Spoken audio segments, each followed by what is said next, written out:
Bienvenue dans notre magazine et nous allons parler bien sûr des éliminatoires du Mondial 2018 en Russie. Mais voyons d'abord le sommaire de ce magazine. Nous verrons comment se sont comportées les équipes de notre continent pour cette première journée. Il y avait quelques rencontres délicates. Retraite internationale de Yaya Touré, y aura-t-il des conséquences sur la sélection? Nous allons en parler et puis bien sûr nous allons revenir sur le match Côte d'Ivoire contre le Mali. Et puis nous verrons également la situation en Europe pour ce Mondial 2018 et plusieurs pays du continent seront en Europe pour une grande compétition qui sera parrainée par Zinedine Zidane. Nous allons en parler aussi. Voilà pour les grands titres de ce magazine. Notre invité, c'est tout d'abord Sidi Napon, ancien sélectionneur adjoint du Burkina Faso et qui est éducateur sportif et entraîneur également. Bonsoir Sidi. Bonsoir José. Nos éditorialistes, Sami Mochtabi. Sami, bonsoir. Bonsoir José, bonsoir à tous. Et Joël Montlouis qui revient du Caire et nous dira si elle a vu quelques pyramides et si elle a été sur le Nil. Bonsoir José, bonsoir. Et la question de l'FC, quels sont les 5 pays selon vous qui se qualifieront pour la Russie? Vos réponses toujours sur nos réseaux sociaux. Et puis l'hashtag, vous le savez, c'est Africa24. Mondial 2018, les choses sérieuses ont commencé pour nos sélections. C'est à la une de l'FC.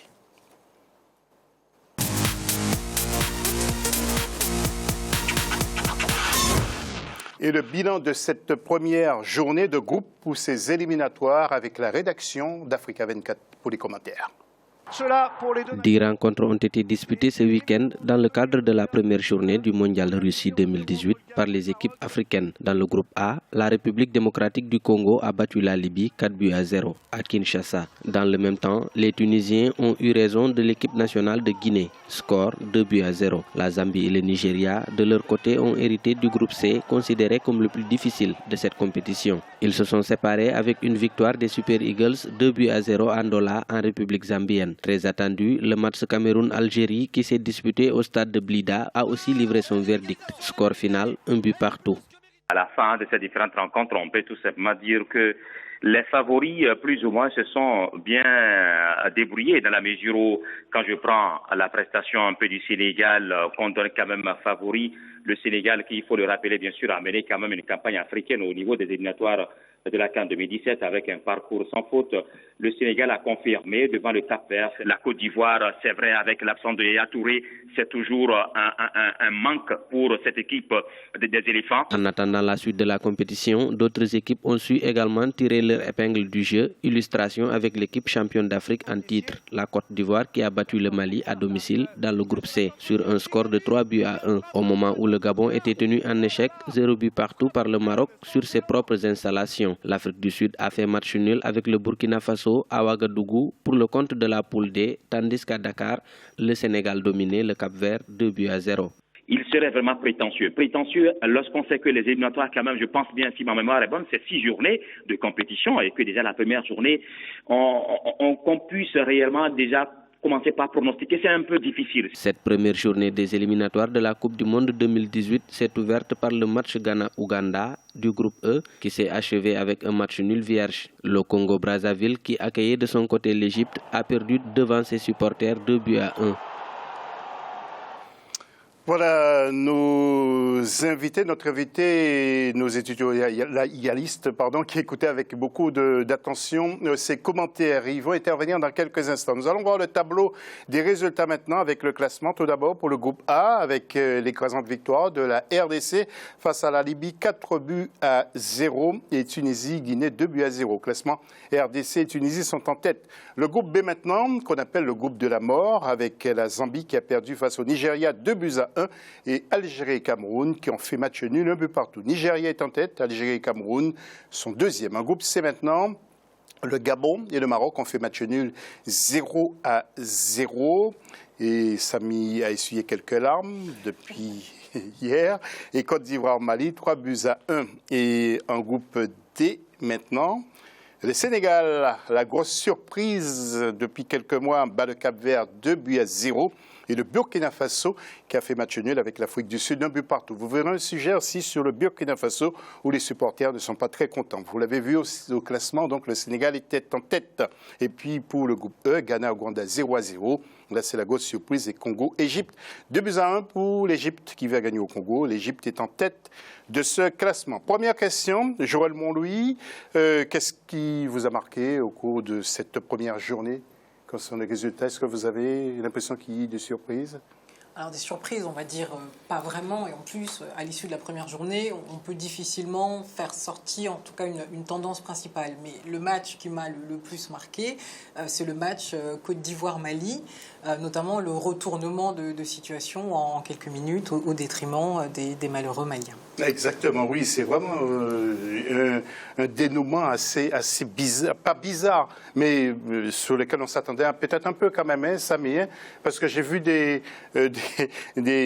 mots sur Facebook où les supporters maliens étaient plutôt confiants. Hein. Oui, on le répète assez souvent sur ce plateau. Le Mali est pour moi une des équipes africaines les plus régulières depuis une dizaine d'années. Il leur manque quoi, une CAN ou une qualification à la Coupe du Monde pour vraiment franchir un palier. C'est une équipe sérieuse, c'est une équipe qui a su se renouveler après le départ de cadres comme Amadou Diarra ou Sédou Keita ou même Kanouté. Donc oui, on attendait un petit peu plus du Mali. Maintenant, c'était quand même les champions d'Afrique en titre. C'est dur de gagner à Abidjan. Malgré le départ de Yaya, on en parlera plus tard, c'est vrai que c'est quand même solide la Côte d'Ivoire à domicile. Donc oui, une surprise, pas vraiment, parce que c'est quand même une performance de la Côte d'Ivoire. Pour moi, la vraie contre-performance, c'est plus l'Algérie à Blida, son terrain fétiche. L'Algérie à Blida, c'est 20 matchs, 19 victoires, 1 match nul. Donc c'était quand même... Et on sait que l'Algérie, pour se qualifier, table beaucoup sur ses points gagnés à domicile. Donc pour moi, le Cameroun a fait une vraie performance en Algérie. Et dans ce groupe de la mort, c'est compliqué pour les Algériens. Ce résultat les met dans l'embarras, puisque de l'autre côté, le Nigeria a répondu présent en Zambie, dans un stade bouillant. Ça va être très très dur. Oui, et donc on a vu la pelouse de Bouaké en Côte d'Ivoire, superbe pelouse. Par contre, à Blida, la pelouse n'était pas excellente du tout. Vous connaissez bien le football, c'est dit, parce que vous avez parcouru plusieurs pays, beaucoup de pelouses aussi. Alors, le groupe E, je voudrais quand même qu'on parle du Ghana face à l'Ouganda, 0-0. C'est l'Ouganda qui revient, le football se nivelle un peu en quelque sorte. Ça fait plusieurs années que l'Ouganda n'a pas pu se qualifier pour les phases finales de la Coupe d'Afrique. Aujourd'hui, comme je dis tout le temps, le football africain est en train de prendre un grand pas vers l'avant pour tout ce qui concerne maintenant chaque équipe qui joue en Afrique. Il ne faut pas les négliger. Tout le monde croyait que le Ghana allait passer, alors que l'Ouganda, aujourd'hui, avec leur entraîneur qui est en train de faire un très bon travail au niveau du pays, ils se disent ça vaincu. Et je pense que dans le groupe, il y a pas mal de surprises qu'on aura. Oui. Alors, messieurs, je vous redonne la parole tout à l'heure. Plein feu, justement, sur le Congo, Kinshasa, qui affrontait la Libye, les Libyens ou les Léopards face aux Chevaliers de la Méditerranée. Score final 4-0 pour les RDC. Les RDC qui ne cessent de progresser avec son entraîneur emblématique, M. Florent Ibenge. Alors, avant de retrouver aussi Joseph-Antoine Bell, écoutez ce que nous disait Florent Ibenge. Juste avant ce match, il est au micro de Jacques Amboka. Il faut garder ce qui est bon, c'est-à-dire continuer à se procurer autant d'occasions. Donc garder cette solidité défensive. C'est une poule difficile parce que les équipes se valent. Elles sont aussi fortes les unes que les autres. Ce qui fait que le mini-championnat va être très très très disputé. Avant de retrouver Joseph-Antoine Bell, Sidi Napon, je voudrais juste avoir vos commentaires sur cette question. Vous savez que Florent Ibenge a failli faire jouer Prenel Kipembe, le défenseur du Paris Saint-Germain, avec le Congo, parce que sa mère est haïtienne, mais son père est de la RDC. Et ce garçon a échappé de justesse à la RDC. C'est encore un grand joueur qui échappe à notre continent? Toujours, c'est le cas. Bon, tout ça, c'est ça. Je pense qu'en Afrique, il faut que vraiment on met des gens en place qui essayent de détecter tous les binationaux qui sont en général dans le monde. Qu'on échappe à ça, à chaque fois on perd des joueurs de talent de cette manière-là. Il y a un joueur qui pouvait aider l'RDC pour aller très très loin dans les compétitions. Aujourd'hui, il le perd. Et c'est pas intéressant du tout pour la RDC. C'est dommage. Joe Bell est avec nous, Joseph-Antoine Bell. Joseph, qu'est-ce qui vous a surpris lors de cette première journée? Peut-être l'Algérie qui a été tenue en échec sur son terrain à Blida par le Cameroun. Bon, Non, José, non, José, bonjour à tous. L'Algérie qui a été tenue en échec, ça surprend les autres, mais je ne crois pas que ce soit totalement surprenant dans la mesure où, personnellement, je disais avant le match qu'il y avait deux choses à régler, à prendre en compte. La première, c'est que oui, l'Algérie a décidé d'aller jouer son match à Blida pour avoir un soutien encore plus chaud et plus chaleureux, plus vibrant. Est-ce que les Camerounais seront impressionnés par cela? Si on regarde, le Cameroun dans son histoire a remporté 4 CAN, toutes à l'extérieur. Ça veut dire que le Cameroun sait jouer à l'extérieur et que si les jeunes d'aujourd'hui sont les parents de ceux d'hier, ils ont les mêmes gènes, il y avait une chance donc qu'ils puissent résister à cela, c'est ce qui s'est passé.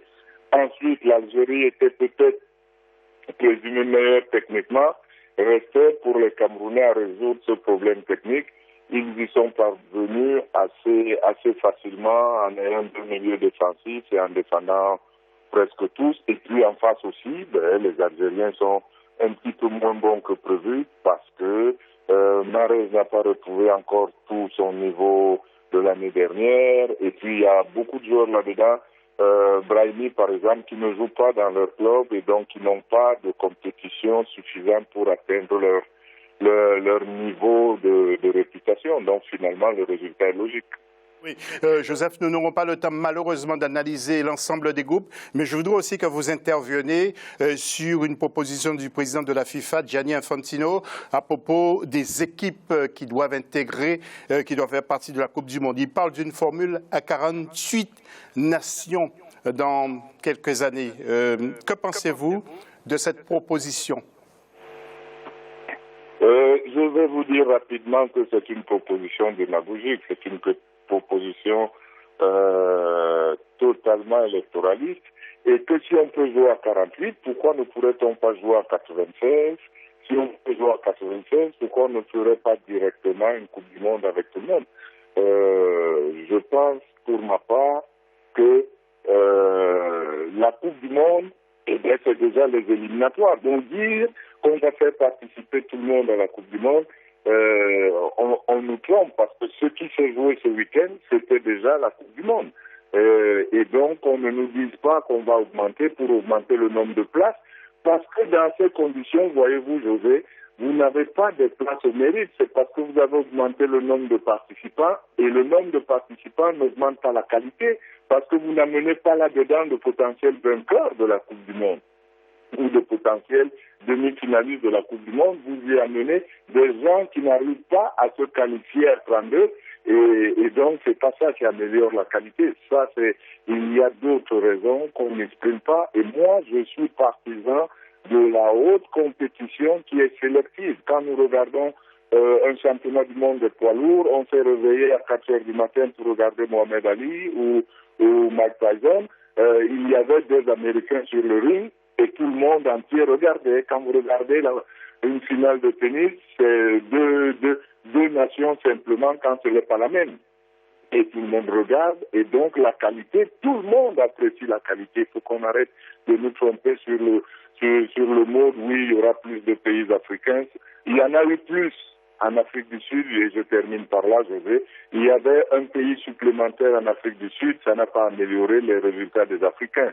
Donc ne nous trompons pas, si nous passons à 7, 8, voire 10 pays, nous amenons en phase finale de Coupe du Monde des pays qui n'ont pas pu se qualifier à 5. Oui, merci Joseph. Mais Joseph, nous reviendrons sur ce débat parce que c'est une question quand même qui me paraît importante. En tout cas, merci Joseph. Alors vous, Joël Montluy, vous êtes notre experte parce que vous êtes avocat et puis experte en droit du sport. Vous, quel est votre sentiment sur cette question justement? C'est effectivement un sujet qui entraîne un très gros débat. Il y a énormément de passion autour de tout cela. Moi, ce que je retiendrai quand même, c'est qu'effectivement, on aura la possibilité de voir plus d'équipes jouer. Monsieur Infantino, justement, disait que la conséquence, ce serait qu'on aurait la possibilité de voir peut-être plus de spectacles dans le sens où on va avoir des équipes qui ne seraient pas passées autrement et qui vont avoir l'espace de 90 minutes au moins la possibilité de montrer ce que vaut leur sélection nationale et qui sait, on pourrait très bien avoir de bonnes surprises et c'est ça le jeu finalement, c'est ce qu'on attend. Équilibre aussi l'Europe et l'Afrique. Effectivement. Ouais. Donc là, derrière ça, on va avoir plus, et M. Infantino l'a dit également, on va avoir plus de sélections nationales, plus d'équipes africaines qui vont être présentes. Et ça, effectivement, c'est un plus pour le continent. C'est réalisable, Joël? C'est tout à fait réalisable. Et la dernière chose que je voudrais mettre en avant concernant ce nouveau système, parce que souvent, on a tendance à dire que, et on vient de l'entendre, qu'il y avait des problématiques électoralistes derrière ça, qu'il y aurait peut-être un peu plus d'argent à se faire pour la FIFA, parce qu'il y aurait plus de pubs et plus de droits télé. Mais derrière ça, il faut savoir que 90% des recettes de la FIFA viennent de la Coupe du Monde et surtout que 72% des dépenses qui sont faites par la FIFA sont ensuite réinjectées pour le développement du football. Et donc, ça veut dire qu'au final, ça reviendrait au plus grand nombre et notamment au continent africain qui bénéficie énormément de ces programmes de développement. D'accord. Merci beaucoup pour cette précision. Malheureusement, je n'aurai pas le temps de faire intervenir Samy et Sisi, mais ce sera l'objet d'un débat dans une prochaine émission. Juste quelques images avant de clore, ou bien des informations sur nos sélections concernant la Coupe du Monde des U17 féminines. Vous le savez, du côté de la Jordanie, avec, vous l'avez vu, certains matchs comme par exemple Ghana-Paraguay, vous verrez tout à l'heure le but ghanéen et le Ghana qui se qualifie pour les quarts de finale. C'est une bonne chose, une bonne nouvelle pour notre football. Vous avez vu ce superbe but sur l'aube des jeunes filles du Ghana, pardon. Voilà pour cette première partie d'émission. On se retrouve tout à l'heure. Nous sommes obligés de faire vite pour parler du football ivoirien. Le départ de Yaya Touré, sa retraite internationale, et puis nous parlerons aussi du Burkina Faso. À tout de suite.